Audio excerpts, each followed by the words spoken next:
Hello friends, welcome to Narzari Education Channel. दिनै जों सावरायगोन सोंनाय बिदां 1.8 थानाय गासैबो कुइसननि एन्सारखौ।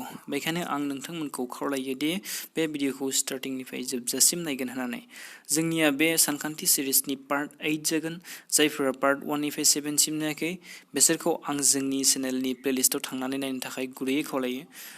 माने भिडिअफोरखौ जोङो स्टार्टिंनिफ्राय जोबजासिम नायब्लासो फारसेनिफ्राय नायबासो बुजि मोनो नालाय।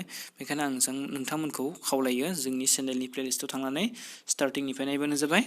ओके, दिनै जों सावरायगोन मा रोदा अनजिमाफोरखौ जों बोरैहाय फोरमान खालामो, माने रानजोबथाय अनजिमाफोरखौहाय जों बोरै फोरमान खालामनो हायो, बेखौ माबोरैहाय लिरनांगौ आं बेखौ नोंसोरनो लिरनायनि फरमेटखौ होगोन। आरो आं बेयाव मा खालामदों, जेसेबां हायो एसेबांनो गुसुं खालामनो नाजादों आरो मोजाङै बुजायनो नाजागोन मोजाङैनो। बेखायनो मोजाङै नायलांबानो जाबाय, गोरलै आदबजों बुजायनो नाजागोन। अके, बेयाव जोङो मोनसे मोनदों मा लोगो रोदा गोदान वर्ड, बेखौ इंलिसाव क प्राइम होनो। बेखौ इंलिसाव क प्राइम होननानै बुङो।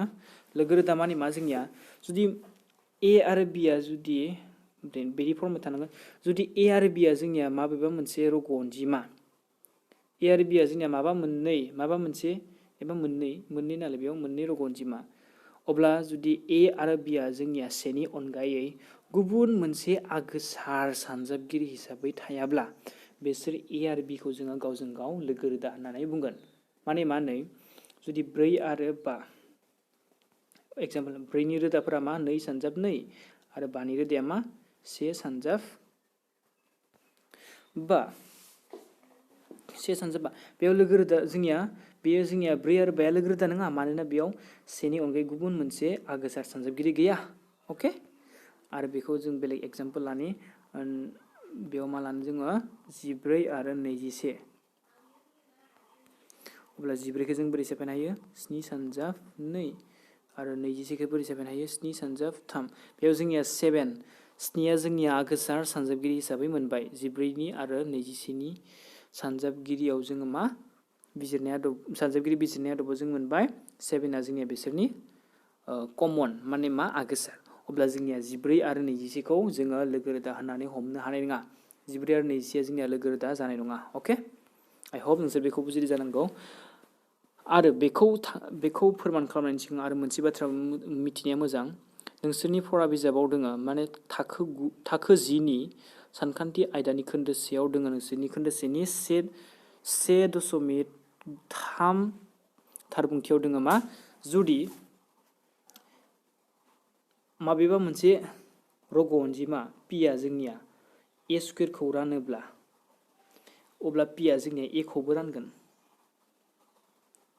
अब्ला जोंनिया पिआ ए खौबो रानगोन। माने हमना लाबाय जों मा, जुदि ए नि माना 2, अब्ला ए स्कुवेर माना मा जागोन, जोंनिया 4 जागोन। अब्ला पि नि मानखौबो 2 हमना लाबा नै, जुदि ए स्कुवेरखौ जुदि पिआ रानोब्ला माने मा, ए स्कुवेर माने 4/2 माने नै 2 मोनबाय। अब्ला पिआ जोंनिया ए खौबो रानगोन, ए बाय पि माने 2/2 = 1। अके, बेखौ बुजिबाय जानांगौ नोंसोरो, माने ए स्कुवेरखौ जुदि पिआ रानोब्ला ए खौबो पिआ रानगोन। अके, अब्ला जों थांनोसै नै। आरो नै बेयाव जोंनिया रानजोबथाय अनजिमाफोरखौ फोरमान खालामनाया मोननै टाइपनि दङ। टाइप 1आव जोंनिया मा थागोन, रोदा अनजिमाया जोंनिया स्कुवेर रुटनि सिङाव थागोन। रोदा अनजिमा 2 थागोन, 2 थानो हायो, 3 थानो हायो, 5 थानो हायो, 6 नङा, बेयाव 7 थानो हायो। बेफोर गासैबो जोंनिया टाइप 1। टाइप 1खौ जोङो बोरै लिरनांगौ आं बेयाव होखादों नै, बेखौ टाइप 1। आरो टाइप 2आव जोंनिया मा थायो, 6 + 2√2 थानो हायो, 5 - √2 थानो हागो, 7√2 थानो हागो, 3√2 थानो हागो। बेफोर गासैबो जोंनिया टाइप 2। टाइप 2 आरो टाइप 1खौ जोङो बोरैहाय लिरनो फर्मखौ, बेखौ आं मोजाङै होखादों, मोजाङै नायलांबानो जाबाय। अके, अब्ला जों फायदो फार्स्टनिखौ नायनि कुइसनखौ। बे जोंनिया टाइप 1। अके, टाइप 1खौ जों बिदि लिरनांगोन। दा नायनि जोङो, बेयाव मोनथाम स्टेप लिरबानो जाबाय टाइप 1आव जोंनिया। अके, माबा स्टेप नाय। स्टेप 1आव जों लिरनांगोन हमनानै लाबाय जुदि √5 आ रानजोबथा होननानै आरो स्टेप 2 जों लानांगोन हमना लाबाय ए आरो बी मोननै आगोसार सानजाबगिरि थानाय मोनसे रग' अनजिमा अके आरो ए आरो बी आ लोगो रोदा होननानै हमना लानांगोन आरो थामथियाव जों मा हमना लानांगोन जायखिजाया मोनसे आरोबाव रग' अनजिमा होननानै हमना लाबाय थांनानै जों बिदि बानायबाय अके फार्स्टनिफ्राय नायलां मोजां बुजिगोन होनबानिया नाय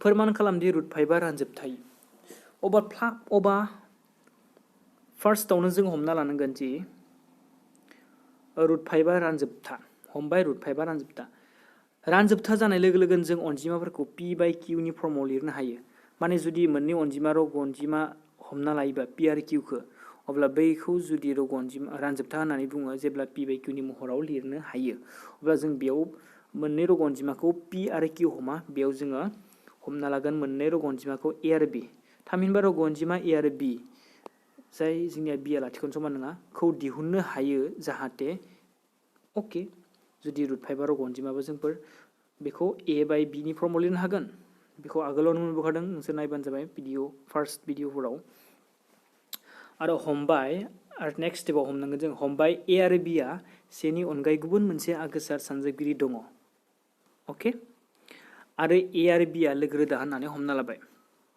अब्ला बेखायनो जों मा लिरनो हागोन जुदि ए आरो बी आ ए नि अनगायै गुबुन मोनसे आगोसार सानजाबगिरि थायोब्ला अब्ला जोंनिया ए आरो बी आ रानजाखागोन माने गुबुन मोनसे आगोसार सानजाबगिरि थायो नालाय अके हमना लाबाय बेखौ जों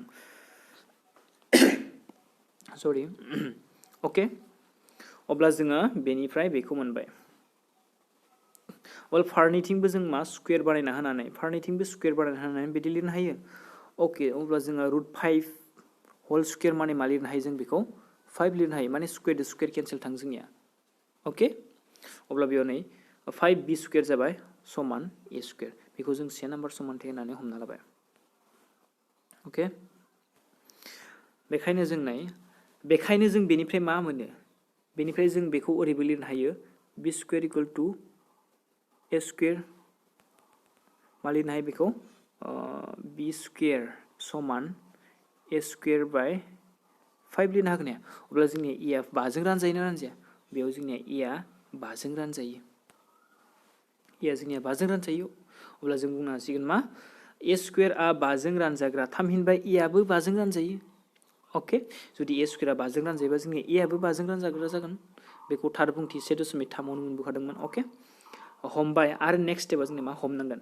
हमबाय a समान 5c माने 5c इकुवेल टु 5c जेराव c आ मोनसे रग' अनजिमा c हमालासिनो k बो हमनो हागोन नोंसोरनि गोसो मा हमनो अके जों बेयाव c होनना हमना लाबाय अके आरो बेयाव 5c होनना हमना लाबाय a खौ मानो थाखाय बेयाव जोंनिया 5 दं नालाय बेयावबो 5 होनना हमना लानांगोन अके अब्ला जोङो जुदि a नि मानखौ 1 नम्बर समानथायाव फजना होयोबा मा मोनगोन 5b स्कुवेर समान a नि मानखौ फजना होदो बेयाव a स्कुवेराव मा जागोन इयाव a नि मानखौ फजना होयोबा 5c होल स्कुवेर जागोन ना 5c होल स्कुवेरखौ जोङो सल्भ बानायबानो 25c स्कुवेर मोनो अके आरो बेखौ दाननो हायो जोङो नै 5 दो 5 थांग्रा थाङा बेयो जोंनिया थाङो माने दाननो हायो जों बेखौ माबोरै 5 सानजाबसे समान 5 सानजाब 5 समान 25 अके अब्ला मा थागोन जोंनिया b स्कुवेर समान 5c स्कुवेर अके आरो बेनिफ्रायबो जों मोनलायबाय मा नै b स्कुवेर समान डिभाइडेड बाय 5 इकुवेल टु c स्कुवेर माने जों मोनबाय बेयाव b स्कुवेरखौ 5 आ रानो अके b स्कुवेरखौ 5 आ रानो जों बेखौ मोनलायबाय बेखौनो जों बुंनो हासिगोन बेनि ओंथिया जाबाय b स्कुवेर आ 5 जों रानजाग्रा थामहिनबा b आ 5 जों रानजाग्रा b स्कुवेर आ जुदि 5 जों रानजायोबा जोंनिया b आबो 5 जों रानजागोन बेखौ थार बुंथि 1.3 निफ्राय जों मोनखादों अके बेनिखायनो a आरो b आ खमथारबाबो आगोसार सानजाबगिरि हिसाबै 5 दंथारो अके माने जोंनिया नै बेखायनो बुंनो हाबाय नै बेयाव जुदि a आ 5 जों रानजायोब्ला नै a आ 5 जों रानजायोब्ला आरो b आबो जोंनिया मा 5 जों रानजायोबा अब्ला b आबो जोंनिया बेयाव नै 5 जों रानजायोब्ला अब्ला जों बुंनो हासिगोन मा a आरो b आ खमथारब्लाबो आगोसार सानजाबगिरि हिसाबै 5 दंथारो अके अब्ला बेखौ मोनबाय जोङो नाथाय नैबे बाथ्राजों बेरेखा जायोदि a आरो b आ लोगो लोगो रोदा मानेथ' बे बाथ्राजोंथ' बेयो बेरेखा जाखागोन ना, मानोना जोंनिया लोगो रोदाया मा होनो लोगो रोदा माने मायोमोन जोंनिया लोगो रोदा माने जोंनिया बेसोर मोननैनि सानजाबगिरि बिजिरनायाव सेनि अनगायै गुबुन आगोसार थानो मोना, नाथाय बे बाथ्राजों बियो बेरेखा जाबाय। अब्ला मानि थाखाय बेरेखा जादों? जोंनिया नै फार्स्टआवनो हमना लादोंमोन जों मा रुट 5 आ रानजोबथा। बे जोंनिया गोरोन्थि हमना लानायनि थाखायनो बे गोरोन्थिया जोंनिया बेयाव नुजाथि फैबाय, बे बेरेखाया। अब्ला जोङो थिरांथा लानो हायो एबा बुंनो हायो, बेनिखायनो जों बुंनो हायो दि रुट 5 आ रानजोबथाय। अके, बेयाव गोरोन्थि हमनाय जादों होनदों जोंनिया, बेयाव गोरोन्थि हमनायनि थाखायसो बे गोरोन्थिया जादों जोंनिया, बे बेरेखाया जादों। बेखायनो जोङो बेयाव गोरोन्थि हमला, बेयाव लास्टआव बुंहैसिगोन जे मा, बेनिखायनो जों बुंनो हायो दि रुट 5 आ रानजोबथाय। अके, आइ होप नोंसोर बेखौ बुजिदों जानांगौ। फार्स्टनिफ्राय नायफिन भिडिअखौ, होमब्लानो बुजिगोन। जुदि बुजियाखैबा कमेन्ट बानायनानै हर, आं मोजाङै खेबसे फोरमायनानै होफिनबावगोन, माने बुजायनानै होफिनबावगोन। अके, आरो नेक्स्टखौ नायनि जोङो। नेक्स्टआव मा होनायदों नाय, लिरनायनि फर्मेटआ बेबायदिनो। बेयो जोंनिया टाइप 1 आरो टाइप 2 खौ बोरै लिरनांगौ आं बेखौ होगोन नेक्स्टआव। नाय टाइप 2 खौ बोरै लिरो जोंनिया, बे जोंनिया टाइप 2 नै, बे जोंनिया 3 + 2 √5 बे टाइप 2। लिरनाय मडेला मोननै, टाइप 1 आरो टाइप 2। नोंसोर बेखौ गोसोआव लाखिबानो जाबाय मोजाङै। अके, बेयाव होनायदों जोंनिया नायनि फार्स्ट मा होनायदों, फोरमान खालाम दि 3 + 2 √5 आ रानजोबथाय। बेयावबो सेम जोंनो मा फार्स्टआव लिरनांगोन, मा हमबाय 3 + 2 √5 आ रानजोबथा होनना हमना लाबाय, बेयावबो उल्था होनना हमना लाबाय। अके, आरो थामहिनबा जों लोगो रोदा ए आरो बि, जेराव बिआ जोंना लाथिख'नो समान जानो हाया, खौ दिहुननो हायो जाहाथे।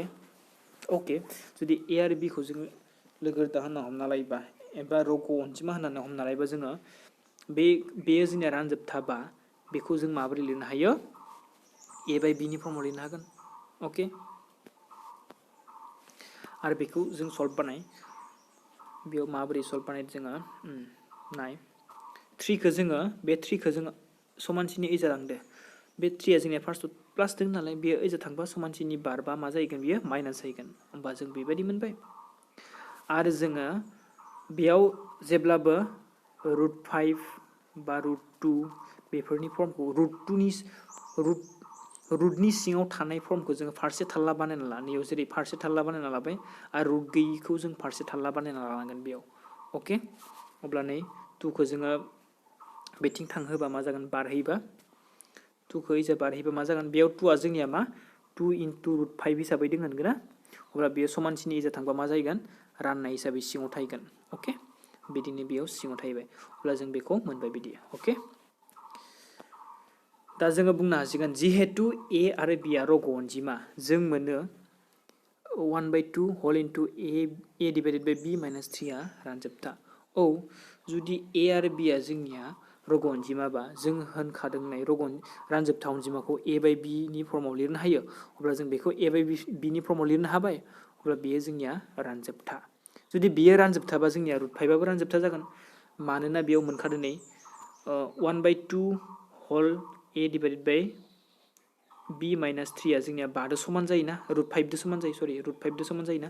बेखायनो जुदि बेयो जोंनिया रानजोबथा अनजिमा जायोबा, बेबो जोंनिया रानजोबथा जाखागोन ना, मानोना जोंनिया समानसिन दङ। अके, बेखायनो जों बुंनो हासिगोन आरोबाव, बेखायनो रुट 5 आबो रानजोबथा, रुट 5 आ जोंनिया रानजोबथा होननानै बेनिफ्राय मोनबाय जोङो। नाथाय नैबे बाथ्राजों बियो बेरेखा जायो, नाथाय बियो नैबे बाथ्राजों बेरेखा जायोदि रुट 5 आ रानजोबथाय।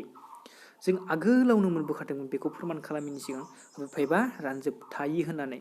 बेखायनो नैबे बाथ्राया जोंनिया बेरेखा जायोदि रुट 5 आ रानजोबथायि होननानै। अके, बेखायनो जों थिरांथा लायो 3 + 2 √5 आ जोंनिया रानजोबथाय। अब्ला जोंनिया जोब्बाय बेनो। बेखायनो जों थिरांथा लायो दि 3 + 2 √5 आ जोंनिया रानजोबथाय होननानै। अके, आइ होप नोंसोर बेखौ बुजिदों जानांगौ। लिरनायनि मडेला बेबादिनो, नोंसोर बेखौ मोजाङै नायबानो जाबाय। लिरख'ना ला नोंसोर बहिफ्राव, ओमफ्राय आरो नोंसोर हारसिंनो नाजा बानायनो। अके, अब्लानो बांसिन बुजि मोनगोन। नेक्स्टखौ नायनो जोङो 3 नाम्बाराव मा होनायदों, 3 नाम्बाराव होनायदों जोंनिया मा, फोरमान खालाम दि गाहायाव होनायफोरा रानजोबथाय। बे जोंनिया टाइप 2 नि। टाइप 2 आव लिरनायफोरखौ माबोरै लिरनांगौ आं नोंसोरनो दानि खोन्थाखादों। टाइप 2 आव लिरनांगौबा बिदि लिरबानो जाबाय टाइप 2 नि बेयो गासिबो सेम लिरबानो जाबाय ओके आं नोंसोरनो मेइन पॉइंटखौ होनि बेयाव मेइन पॉइंटखौ बोरै सल्यूशन 1 नम्बरनिखौ बानायनो जोङो 1/√2 खौ बेयावबो हमना लानोसिगोन हमबाय आं सर्टआव लिरना होनि हमबाय 1/√2 आ रानजोबथा होनना हमना लानांगोन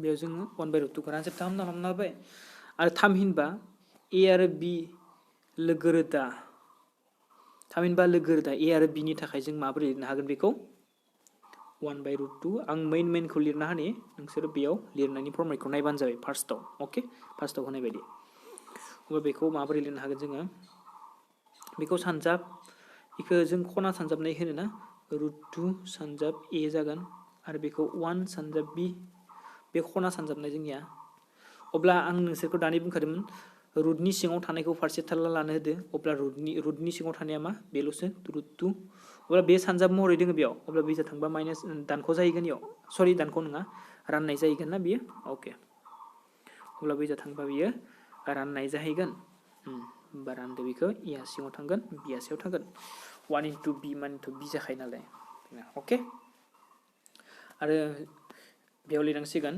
जिहेतु a आरो b आ रग' अनजिमा बेखायनो b/a आ रानजोबथा आरो बेनिफ्राय मोनो जोङो √2 आबो रानजोबथा अनजिमा मानोना जोंनिया b/a आ रानजोबथाबा √2 आबो रानजोबथा जागोन मानोना बिसोर समानसिन दोङो समान दोंखायो नालाय आरो नाथाय नैबे √2 आ जुदि रानजोबथा होननाया बेरेखा जायोदि नैबे बाथ्राजों जि √2 आ रानजोबथायो बेखायनो जों थिरांथा लायो 1/√2 आ रानजोबथायो अनजिमा होननानै ओके बेबादिनो लिरबानो जाबाय आरो नेक्स्टखौ नायनि नेक्स्टखौ लिरनाय मडेला बेबादिनो सिगाङाव होनाय बायदिनो ओके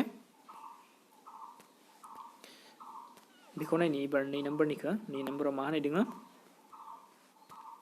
सल्यूशन बेयावबो जों फार्स्टआव हमना लाबाय 7√2 आ रानजोबथा होनना हमना लानांगोन 7√2 आ रानजोबथा थामहिनबा लोगो रोदा a आरो b नि थाखाय जों बोरै लिरनो हायो 7 इक्वल टु सरि बोरै लिरनो हायो 7√2 समान a/b बिदिनो लिरनो हायो बेखौ सल्भ बानायदो जोङो फारसे थाल्ला लादो बेखौ √2 खौ रुट थानायखिनिखौ अब्ला बेयो बोरै जागोन a 7b आरो बेयावबो जों बोरै लिरनो हासिगोन 7b ओके अब्ला बेयावबो लिरनो हासिगोन जों मा a आरो जिहेतु a आरो b आ रग' अनजिमा बेखायनो 7a/7b आबो b आ जोंनिया रानजोबथा आरो बेखायनो √2 आबो रानजोबथा नाथाय बे बाथ्राया नैबे बाथ्राजों बेरेखा जायोदि √2 आ रानजोबथायि बेखायनो जों थिरांथा लायोदि 7√2 आ जोंनिया मा रानजोबथाय अनजिमा ओके लिरनाय मडेला बेबादिनो ओके होमबा नै नेक्स्टखौ नायनि जोङो बेयाव मा होदो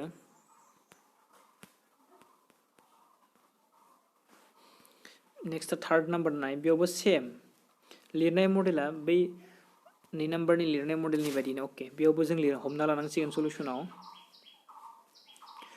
6 प्लस हमबाय 6 प्लस √2 आ रानजोबथा होनना हमना लाबाय अब्ला थामहिनबा लोगो रोदा a आरो b नि थाखाय जों बैखौ बोरै लिरनो हायो 6 प्लस √2 इक्वल टु a/b आरो बेखौ सल्भ बानायबा बोरै जागोन 6 आ जोंनिया बैजा थांगोन बेयाव रोदा थानाय √2 निखौ बे जाला फारसेखिन माने जोङो √2 नि सिङाव माने मा होनदो बेयाव √2 खौ बे जाला ओके 6 खौ बेजा समानसिनि बे जालांबा मा जागोन a/b माइनास 6 ओके फारसे थाल्ला लाबाय जों √2 खौ आरो फारसे थाल्ला जों रुट गैयिखौ बेजा लाबाय ओके दा बेयावबो जों लिरनो हालायसिगोन जिहेतु a आरो b आ रग' अनजिमा बेखायनो जोंनि मा a/b माइनास 6 आबो जोंनिया रानजोबथा अनजिमा a/b माइनास 6 आ जुदि रानजोबथा अनजिमा जायोबा जोंनिया √2 आबो रानजोबथा अनजिमा जागोन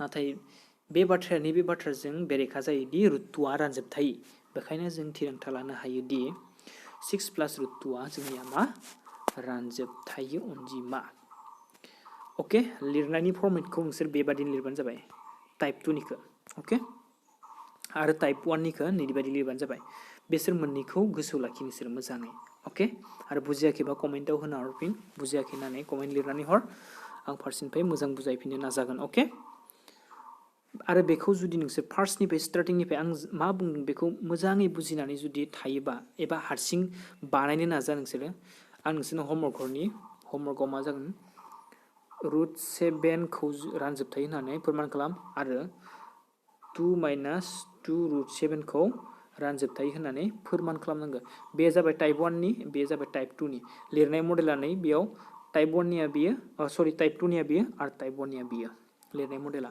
फारसेनिफ्राय नाय मोजाङै आरो बेखौ गोसोआव लाखि बेखौ लिरनाय मडेलखौ आसा खालामो नोंसोर बेखौ मोजाङै नोंसोरनि बहियाव लिरना लाखिगोन होननानै ओके थेंक इउ आरो नै बेयो जोंनिया मा मेट्रिक आनजादाव मोनसे नङा मोनसे फैखाबाय थायो रुट 5 फैयो नङाबा रुट 3 फैयो नङाबा टाइप 2 नि फैयो 6 प्लास 2 रुट 5 बिदि ओके बे मोनसे नङा मोनसे फैखागोन बेयो 2 नाम्बारनि फैयो मोजाङै नोंसोरो नाजाबानो जाबाय ओके आरो जायफोरा चेनेलखौ दाबो साबस्क्राइब खालामाखै फार्स्टआवनो चेनेलखौ साबस्क्राइब खालामनानै ला जाहाथे गोदान नटिफिकेसननि गोदान भिडिअनि नटिफिकेसनफोरा नोंसोरनियाव सहैयो ओके थेंक इउ दिनैनि थाखाय बेखिनियानो आरो नेक्स्टआव जों सावरायगोन मा 1.3 सोंनाय बिधानखौ जों नेक्स्टआव सावरायजोबगोन आरो बेनि उनाव जों थांगोन फुमसुआव बेनि उनाव थांगोन जों मा फुमसु माने जिअ'मेट्रियाव थांगोन बेखायनो जोंफोरखौ मोजाङै फल' बानाय आरो नेक्स्ट क्लासाव लोगो मोनलायसिगोन थेंक इउ